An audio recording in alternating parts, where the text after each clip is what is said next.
Mga kaibigan, alam nyo ba na hindi ang balat ng lechon ang nakaka-high blood? Oh, good news, ha? Ayos. Ano? Ha? Ano? Buto.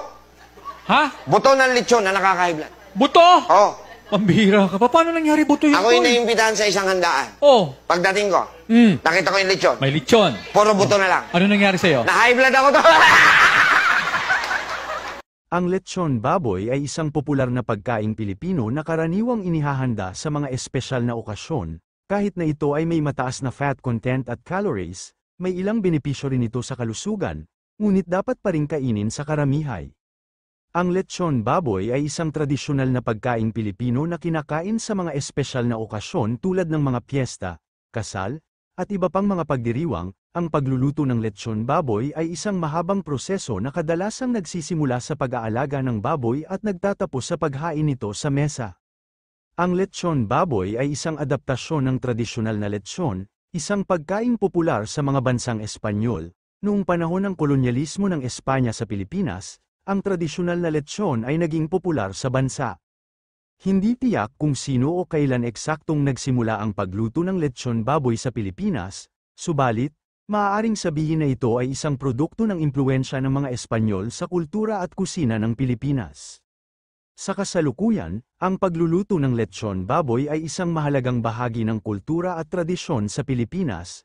Madalas itong inihahanda sa mga espesyal na okasyon upang ipakita ang kasiglahan at kasayahan sa mga bisita. Ang lechon baboy ay isa sa mga pinakapopular at pinakamasarap na lutuin sa Pilipinas na patuloy na pinahahalagahan sa buong bansa. Narito ang ilan sa mga potensyal na benepisyo ng lechon baboy. Isa, ang baboy ay mayaman sa protina na kailangan ng katawan para sa pagpapalakas ng mga kalamnan, pagpapanatili ng kalusugan ng balat, buhok, at kuko, at iba pang mga pangunahing proseso sa katawan. Dalawa, ang baboy ay mayaman sa mga bitamina ng B-complex tulad ng B12, B6, at niacin na mahalaga para sa normal na pag-andar ng utak, pagiging malusog ng balat, pagpapalakas ng immune system, at iba pang mga proseso sa katawan. Tatlo, mayaman din ang baboy sa mga mineral tulad ng iron, zinc, at phosphorus na mahalaga para sa pag-andar ng mga organo sa katawan, pagpapalakas ng immune system, at iba pang mga proseso sa katawan. Bagaman may ilang benepisyo ang lechon baboy, mahalaga pa rin na kainin ito sa karamihay at balansehin ang pagkain. Ang pagkain ng labis na lechon baboy o mga pagkaing mayaman sa taba at calories ay maaaring magdulot ng mga problema sa kalusugan tulad ng pagtaas ng kolesterol, pagtaas ng presyon ng dugo, at iba pang mga sakit sa puso at metabolismo.